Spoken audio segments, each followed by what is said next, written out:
Before Microsoft Office, before spreadsheets were everywhere, there was one program that ruled them all. It was so powerful, so important, that entire businesses depended on it. That program was called Lotus 1-2-3, and behind it was a company you've probably never heard of today, Lotus Development Corporation.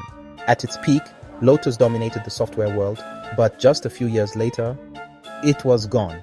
So how does a company go from owning the industry to disappearing completely? The story starts in the early 1980s. Personal computers were just beginning to enter businesses, but they had a problem. They weren't very useful yet. Most software was limited, slow, and hard to use. Then came a breakthrough. In 1983, Lotus released Lotus 1002-3. This wasn't just another program. It combined spreadsheets, graphing tools, database functions all in one. And for the first time, businesses could actually rely on PCs for serious work. Lotus 1002-3 became an instant success. Why? Because it solved a real problem. Companies needed a better way to manage data, run financial models, analyze information, and Lotus delivered. Within a short time, Lotus became the standard business software. If your company used computers, you were probably using Lotus. By the mid-1980s, Lotus was one of the most successful software companies in the world. But success attracts competition. A growing company called Microsoft was watching closely. Microsoft wasn't dominant yet, but it had a strategy. Instead of focusing on one product, it wanted to build an entire ecosystem. And one of its key products was Excel. At first, Excel wasn't better than Lotus 1-2-3, but something bigger was happening.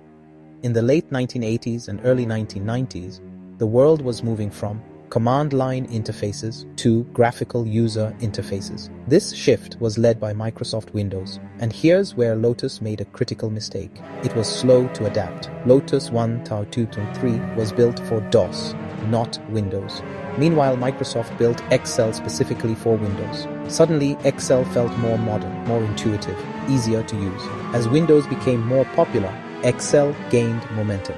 And then Microsoft did something powerful.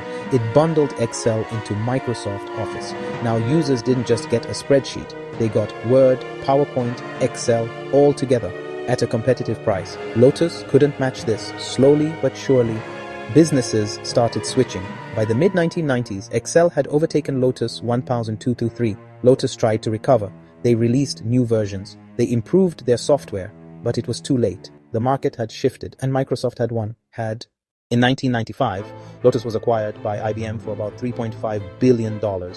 At the time, it seemed like a strong move, but over time, the Lotus brand faded. Its products became less relevant. And eventually, it disappeared from the spotlight. Lotus didn't fail because it wasn't innovative. It didn't fail because it lacked success. It failed because it missed a shift in how people used computers. And in tech, that's all it takes. Because sometimes, the biggest companies don't lose to better products. They lose to better timing.